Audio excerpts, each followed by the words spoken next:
ओम शांति। आज बाबा ने कहा, मीठे बच्चे, देवताओं से भी उत्तम कल्याणकारी जन्म तुम ब्राह्मणों का है, क्योंकि तुम ब्राह्मण ही बाबा के मददगार बनते हो। देवताओं से भी ऊंचा कल्याण से भरा हुआ जन्म हम ब्राह्मणों का है, क्योंकि हम ब्राह्मण ही बाबा के यज्ञ में, नव विश्व की स्थापना में अपना भाग्य बना रहे हैं, प्रारब्ध बना रहे हैं, है ना। परंतु ये उत्तम जीवन कब महसूस हो? जब जीवन में सर्व ब्राह्मण मर्यादाएं हम पालन करते हों। कहीं भी छूट ना खुद को दी हुई हो हमने, और एकदम एक्यूरेसी से चलते हों, तब ये ब्राह्मण जीवन का जो उत्तमपना है वो महसूस हो। देवताओं से भी ऊंचा जीवन तब महसूस हो जब खुद को कहीं भी ढीला नहीं छोड़ा हो। ढीले का मतलब ये भी नहीं कि बहुत सीरियस हो जाए, परंतु खुश नसीबी वाली बात जो है वो ब्राह्मण जीवन के कायदों के अनुसार होती। प्रश्न है आज की वाणी से, अभी तुम बच्चे बाबा को कौन सी मदद करते हो? मददगार बच्चों को बाबा कौन सी प्राइज देते हैं? उत्तर है, बाबा पवित्रता शांति का राज्य स्थापन कर रहे हैं। हम उन्हें पवित्रता की मदद करते हैं। बाबा ने जो यज्ञ रचा है उसकी हम संभाल करते हैं, तो जरूर बाबा हमें इनाम देंगे। संगम पर भी हमें बहुत बड़ा इनाम मिलता है। हम सृष्टि के आदि मध्य अंत को जानने वाले त्रिकालदर्शी बन जाते हैं और भविष्य में गद्दी नसीन बन जाते हैं। यही प्राइज है, इनाम है। गीत बजा है आज बहुत सुंदर, पितु मात सहायक स्वामी सखा, इस दुनिया के रखवारे हो। जिसका कोई और नहीं उसके तुम तारनहारे हो या रखवारे हो। गीत बहुत सुंदर है, आप सभी भी सुनना। और ये गीत है ओम नमो शिवाय, जिसका जो टाइटल है, सार है, यहाँ से शुरू होता है ओम नमो शिवाय। शिव बाबा की महिमा का बहुत ही सुंदर गीत है। ओम शांति। ये किसकी महिमा है? ये है परम प्रिय परम पिता परमात्मा, जिनका नाम शिव है, उनकी महिमा। उनका ऊंचे से ऊंच नाम भी है और ऊंचे से ऊंचा धाम भी है। परम पिता परम आत्मा का भी अर्थ है सबसे ऊंचे से ऊंची आत्मा। और किसको भी परमात्मा नहीं कहा जाता। उनकी महिमा अपरम अपार है। प्यारे शिव बाबा की महिमा अपरम अपार है। ऐसे कहते हैं कि इतनी तो महिमा है जो उसका पार नहीं पा सकते। ऋषि मुनि भी ऐसे कहते थे कि उसका पार नहीं पा सकते हैं, वो भी नेति नेति कहते आए हैं। अब बाबा स्वयं आकर अपना परिचय देते हैं। क्यों? बाबा का परिचय तो होना चाहिए ना। तो बच्चों को परिचय मिले कैसे? जब तक वो इस भूमि पर ना आए तब तक और कोई उनका परिचय दे न सके। जब फादर शोज सन तब सन शोज फादर। जब बाबा बच्चों की रचना करे तो बच्चे बाबा का नाम भी प्रत्यक्ष करें। बाबा समझाते हैं मेरा भी पार्ट नूंदा हुआ है।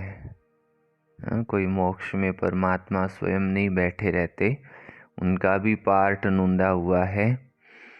मुझे ही आकर पतितों को पावन करना है। साधु संत भी गाते रहते हैं पतित पावन सीताराम आओ, क्योंकि रावण का राज्य है ना। रावण कोई कम नहीं है। सारी दुनिया को तमो प्रधान पतित किसने बनाया? कहें रावण ने। फिर पावन बनाने वाला समर्थ राम है ना।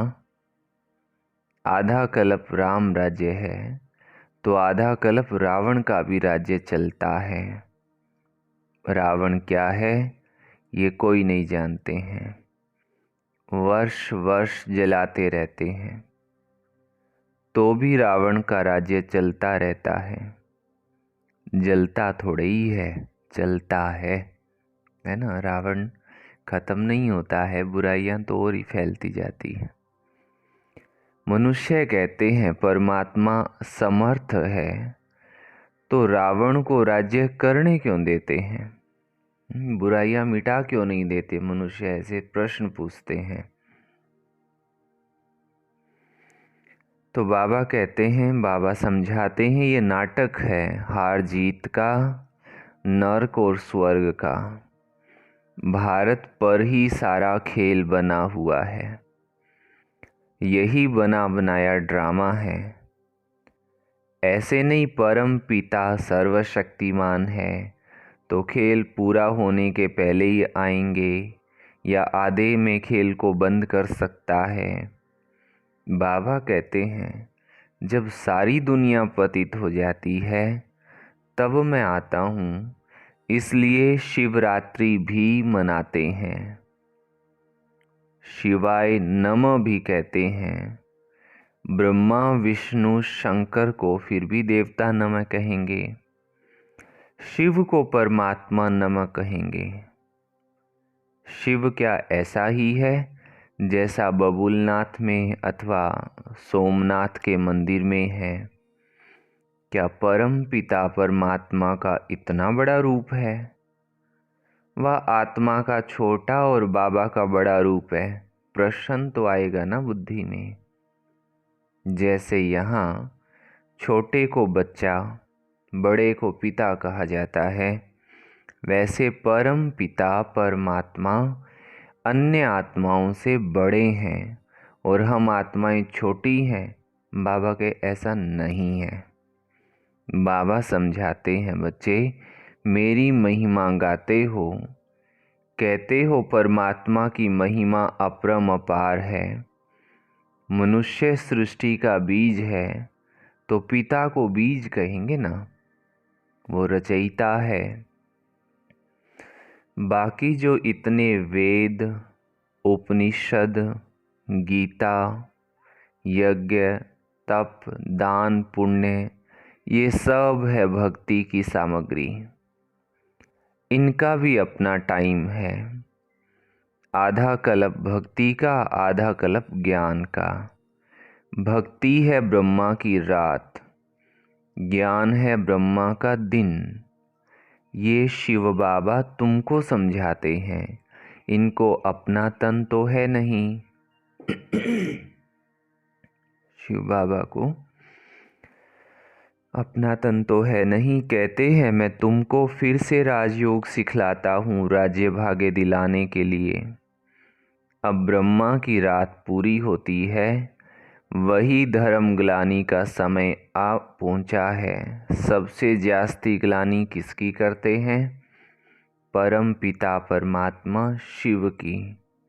तो लिखा हुआ है, यदा यदा ही धर्मस्य ग्लानिर्भवति भारत भूमि अभ्युत्थानं च धर्मस्य तदात्मानं सृजाम्यहम्। ऐसा श्लोक है, जब जब धर्म ग्लानि हो तब तब मैं आऊँ। ऐसे नहीं, मैंने कल पहले कोई संस्कृत में ज्ञान दिया है, भाषा तो वही है। तो जब भारत में देवी देवता धर्म स्थापन करने वाले की ग्लानि होती है, मुझे ठीक कर भीतर में कहने लगते हैं, तब मैं आता हूँ। जो भारत को स्वर्ग बनाते हैं, पतितों को पावन बनाते हैं, उनकी कितनी ग्लानि की है। तुम बच्चे जानते हो, भारत है सबसे पुराना खंड जो कभी विनाश नहीं होता है। सतयुग में लक्ष्मी नारायण का राज्य भी यहाँ ही होता है। ये राज्य भी स्वर्ग के रचयिता ने दिया है।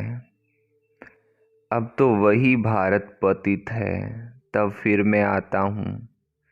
तब तो उनकी महिमा गाते हैं, शिवाय नमः। इस बेहद के ड्रामा में हर एक आत्मा का पार्ट नूंधा हुआ है,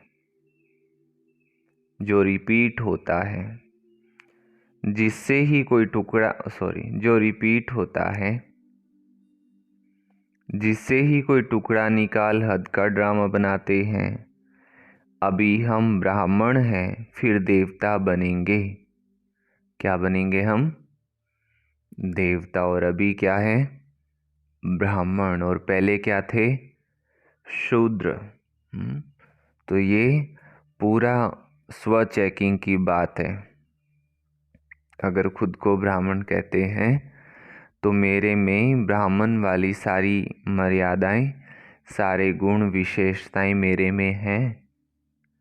अच्छा, नहीं होंगी, ये भी समझा जाता है, नहीं होंगी पूरी मर्यादाएं, तो क्या मैं उनके लिए पुरुषार्थवत हूँ? ये भी तो बात है ना। क्या मैं उनके लिए पुरुषार्थ कर रहा हूँ?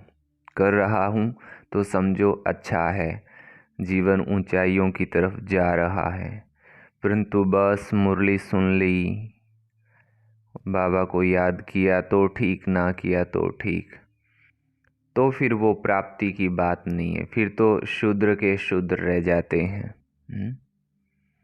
और कभी कभी कितना याद करते हैं परिस्थिति के समय। कुछ कुछ कहते हैं बच्चे बाबा के ऐसे कि बाबा मदद नहीं करते हैं।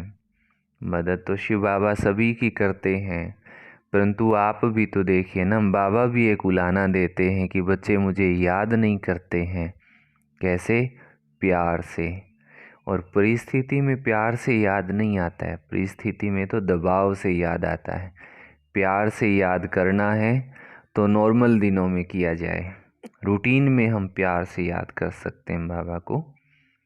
तो जो रूटीन में बाबा की याद में रहते हैं, पुरुषार्थ करते हैं, वो ऊंचे ब्राह्मण हैं, उनको बाबा मदद भी पूरी देते हैं। खैर, बाबा मदद सभी को देते हैं, परंतु पात्र भी तो खुद को बनाना पड़े। ये है ईश्वरीय वर्ण।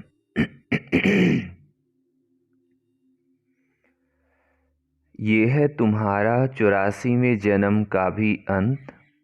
इसमें चारों वर्णों का तुमको ज्ञान है, इसलिए ब्राह्मण वर्ण सबसे ऊंचा है।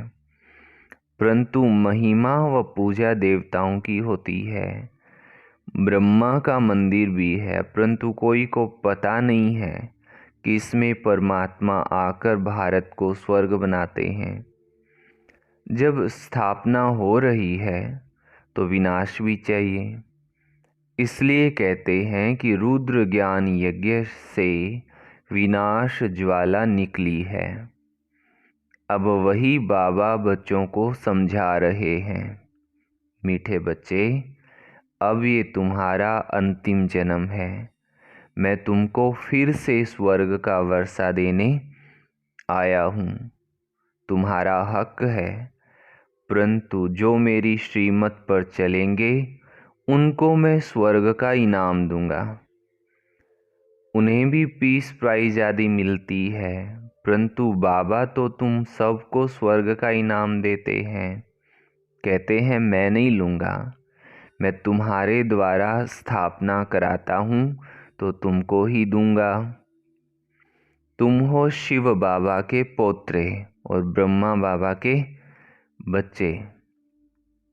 इतने बच्चे तो प्रजापिता ब्रह्मा ही एडॉप्ट करते होंगे ना। ये ब्राह्मण जन्म तुम्हारा सबसे उत्तम है, ये कल्याणकारी जन्म है। देवताओं का जन्म या शूद्रों का जन्म कल्याणकारी नहीं है, ये तुम्हारा जन्म बहुत कल्याणकारी है, क्योंकि बाबा का मददगार बन सृष्टि पर पवित्रता शांति स्थापन करते हो। वो इनाम देने वाले थोड़े ही जानते हैं, वो तो कोई अमेरिकन आदि को दे देते हैं। बाबा फिर कहते हैं जो मेरे मददगार बनेंगे मैं उनको इनाम दूंगा। पवित्रता है तो सृष्टि में शांति समृद्धि भी है, ये तो वैशाल्य है। सतयुग है शिवालय, शिव बाबा ने स्थापन किया है। साधु सन्यासी हैं हठ योगी, गृहस्थ धर्म वालों को सहज राजयोग तो सिखा नहीं सकते। बल 1000 बार गीता महाभारत पढ़ें, ये तो सबका बाबा है। सभी धर्म वालों को कहते हैं कि अपना बुद्धि योग एक मेरे से लगाओ। मैं भी छोटा सा बिंदु हूँ, इतना बड़ा नहीं हूँ। जैसी आत्मा वैसा ही मैं परमात्मा। आत्मा भी यहाँ भ्रुकुटी के बीच में रहती है। इतनी बड़ी होती तो यहाँ कैसे बैठ सकती थी। जैसे शिवलिंग बड़ा दिखाते हैं ना, ऐसे आत्मा बड़ी होती तो कैसे बैठती भ्रुकुटी के बीच में। मैं भी आत्मा जैसा ही हूँ, सिर्फ मैं जन्म मरण रहित सदा पावन हूँ और आत्माएं जन्म मरण में आती हैं। पावन से पतित और पतित से पावन होती हैं। अब फिर से पतितों को पावन बनाने के लिए बाबा ने ये रुद्र ज्ञान यज्ञ रचा है, रुद्र यज्ञ रचा है। इसके बाद सतयुग में कोई यज्ञ नहीं होता है। फिर द्वापर से अनेक प्रकार के यज्ञ रचते रहते हैं। ये रुद्र ज्ञान यज्ञ सारे कल्प में एक ही बार रचा जाता है। इसमें सबकी आहुति पड़ जाती है, फिर कोई यज्ञ नहीं रचा जाता। यज्ञ रचते तब हैं जब कोई आफतें आती हैं, बरसात नहीं पड़ती है व अन्य कोई आफतें आती हैं तो यज्ञ रचते हैं। अब सतयुग त्रेता में तो कोई आफतें नहीं आती हैं। इस समय अनेक प्रकार की आफतें आती हैं, इसलिए सबसे बड़े सेठ शिव बाबा ने यज्ञ रचवाया है तो पहले ही साक्षात्कार कराते हैं। कैसे सब आहुति पड़नी है, कैसे विनाश होना है, पुरानी दुनिया कब्रिस्तान बननी है। तो फिर इस पुरानी दुनिया से क्या दिल लगाना है। इसलिए तुम बच्चे बेहद पुरानी दुनिया का संन्यास करते हो। वो सन्यासी तो सिर्फ घर बार का संन्यास करते हैं, तुमको घर बार नहीं छोड़ना है। यहाँ गृहस्थ व्यवहार संभालते भी इससे सिर्फ ममत्व तोड़ना है। ये सब मरे पड़े हैं, इनसे क्या दिल लगाना है। ये तो मुर्दों की दुनिया है।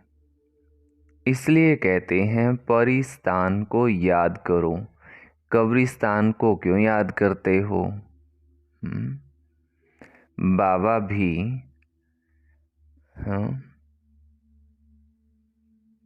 ब्रह्मा बाबा भी हमारे मददगार बन हमारी बुद्धि का योग बाबा भी मददगार बन तुम्हारी बुद्धि का योग अपने साथ लगाते हैं। शिव बाबा कहते हैं ना, आत्मा परमात्मा अलग रहे बहुकाल। ये महिमा भी उनकी है। कलयुगी गुरु को पतित पावन कह नहीं सकते। ब्रह्मा बाबा भी पूरे मददगार बनते हैं ताकि बच्चों की बुद्धि का योग शिव बाबा के साथ लगे।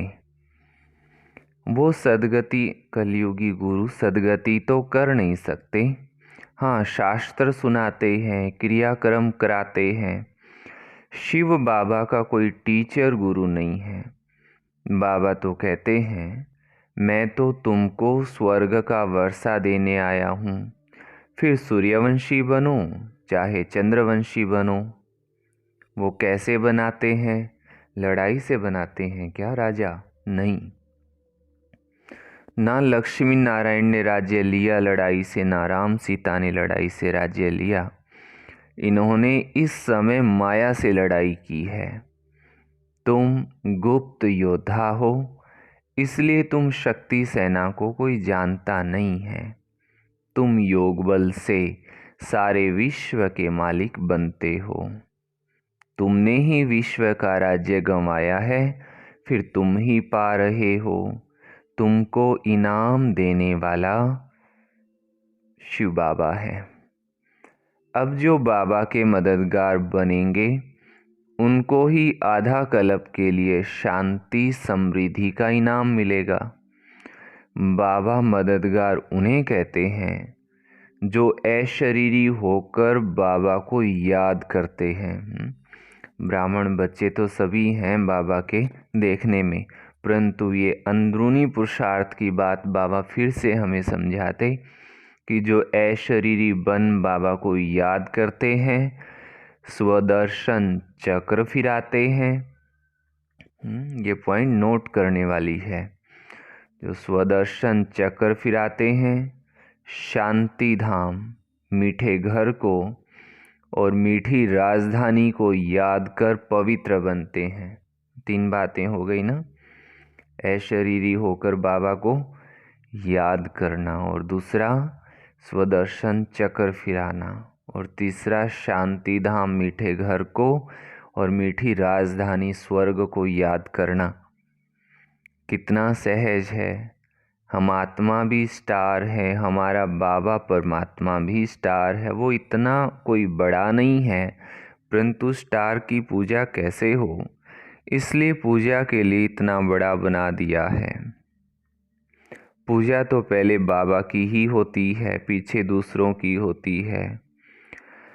लक्ष्मी नारायण की कितनी पूजा होती है, परंतु उनको ऐसा बनाने वाला कौन? सबका सदगति दाता बाबा। सबका सदगति दाता शिव बाबा। बलिहारी उस एक की ही है। उनका जन्म दिवस, उनकी जयंती हीरे तुल्य है। बाकी सबकी बाबा कहे कोड़ी तुल्य है। शिवाय नमः ये उनका यज्ञ है, तुम ब्राह्मणों से रचवाया है। कहते हैं जो मुझे पवित्रता शांति स्थापन में मदद करेंगे उनको इतना फल दूंगा। ब्राह्मणों से यज्ञ रचवाया है तो दक्षिणा तो देंगे ना। इतना बड़ा यज्ञ रचा है और कोई भी इतना समय यज्ञ नहीं चलता है। कहते हैं जो जितना मुझे मदद करेंगे उतना फल दूंगा। सबको इनाम देने, फल देने वाला मैं हूँ। मैं कुछ लेता नहीं हूँ, सब तुमको ही देता हूँ। अब जो करेगा सो पाएगा। थोड़ा करेगा तो प्रजा में चला जाएगा। गांधी को भी जिन्होंने मदद की तो प्रेसिडेंट, मिनिस्टर आदि बने ना। ये तो है अल्पकाल का सुख। बाबा तो तुमको सारे आदि मध्य अंत का ज्ञान दे, आप समान त्रिकालदर्शी बनाते हैं। कहते हैं मेरी बायोग्राफी को जानने से तुम सब कुछ जान जाएंगे। सन्यासी थोड़े ही ये ज्ञान दे सकते हैं। उनसे वर्षा क्या मिलेगा, वो तो गद्दी भी एक को ही देंगे। बाकी को क्या मिलता है? बाबा तो तुम सबको गद्दी देते हैं। कितनी निष्काम सेवा प्यारे शिव बाबा करते हैं और तुमने तो मुझे ठिकर भीतर में डाल करके कितनी ग्लानि कर दी है। ये भी ड्रामा बना हुआ है। बाबा कहते, जब कौड़ी जैसे बन जाते हो तब तुमको हीरे जैसा बनाता हूँ। मैंने तो अनगिनत बार भारत को स्वर्ग बनाया है, फिर माया ने नरक बनाया है। अब अगर प्राप्ति करनी है तो बाबा के मददगार बन सच्चा फल ले लो। इसमें पवित्रता तो मुख्य है। बाबा सन्यासियों की भी महिमा करते हैं, वो भी अच्छे हैं जो पवित्र रहते हैं। ये भी भारत को गिरने से बचाते हैं, नहीं तो पता नहीं क्या ही हो जाता। सन्यासियों ने भी बहुत तप से इस भारत भूमि को बचाया, परंतु अब तो भारत को स्वर्ग बनाना है, तो जरूर घर गृहस्थ में रहते पवित्र बनना पड़े। बाप दादा दोनों बच्चों को समझाते हैं, बाप और दादा दोनों बच्चों को समझाते हैं। शिव बाबा भी ब्रह्मा बाबा द्वारा बच्चों को राय देते हैं। अब नया तन तो ले नहीं सकते, माता के गर्भ में तो आते नहीं हैं। पतित दुनिया पतित शरीर में ही आते हैं। इस कलयुग में है घोर अंधियारा, घोर अंधियारे को ही सोझरा बनाना है। अच्छा, मीठे मीठे सिकी लधे बच्चों प्रति माता पिता बाप दादा का याद प्यार और गुड मॉर्निंग। रूहानी बाप की रूहानी बच्चों को नमस्ते। हम रूहानी बच्चों की रूहानी माता पिता बाप दादा को याद प्यार, गुड मॉर्निंग और नमस्ते। धारणा के लिए मुख्य सार का पहला पॉइंट है, इस बेहद की दुनिया का दिल से संन्यास कर अपना ममत्व मिटा देना है। इससे दिल नहीं लगानी है। किससे? इस पुरानी दुनिया से। दूसरी बात, बाबा का मददगार बन फल लेने के लिए पहली बात अशरीरी बनना है। बोलो, क्या बनना है? अशरीरी। दूसरी बात, पवित्र रहना है। बोलो, पवित्र रहना है। तीसरी बात, स्वदर्शन चक्र फिराना है। क्या करना है? स्वदर्शन चक्र फिराना है। चौथी बात, मीठे घर और मीठी राजधानी को याद करना है। वरदान दिया बाबा ने, विशेषताओं को सामने रख सदा खुशी खुशी से आगे बढ़ने वाले निश्चय बुद्धि विजयी रतन भव। अपनी जो भी विशेषताएं हैं उनको सामने रखो, कमजोरियों को नहीं, तो अपने आप में फेथ रहेगा, निश्चय आएगा। अपने आप में आत्मविश्वास जागेगा। खुद की खूबियां भी तो हमें देखनी है। कमजोरी की बात को ज़्यादा नहीं सोचो, तो फिर खुशी में आगे बढ़ते जाएंगे। ये निश्चय रखो कि बाबा सर्वशक्तिमान है, तो उसका हाथ पकड़ने वाले पार पहुँचे कि पहुँचे। और यहाँ एक और विशेष बात, बाबा ने कहा तुमने मुझे नहीं ढूंढा, मैंने तुमको ढूंढा है। बाबा ने हमारा हाथ पकड़ा है, तो जैसे बाबा हमारी विशेषताएं देखते, ऐसे हमें भी खुद की विशेषताएं देखनी है। ऐसे सदा निश्चय बुद्धि विजयी रतन बनते हैं। अपने आप में निश्चय है। सर्वप्रथम स्वयं में निश्चय, दूसरा बाबा में निश्चय, और तीसरा ड्रामा के हर दृश्य को देखते हुए उसमें भी पूरा निश्चय हो, तब विजयी बनेंगे। स्लोगन है, प्यूरिटी की रॉयल्टी में रहो तो हद की आकर्षणों से न्यारे हो जाएंगे। अपने पवित्रता के नशे में रहो तो हद के आकर्षण से न्यारे हो जाएंगे। अच्छा, ओम शांति। ये थी बाबा की आज की मुरली और आज का सोमान है, मैं परम पवित्र आत्मा हूँ। कौन सी आत्मा हूँ? परम पवित्र आत्मा हूँ। आप सभी अपनी अटेंडेंस ज़रूर लगाना, कमेंट बॉक्स में ओम शांति लिखना भूलना नहीं। अच्छा, सभी भाई बहनों को प्रेम सहित ओम शांति जी।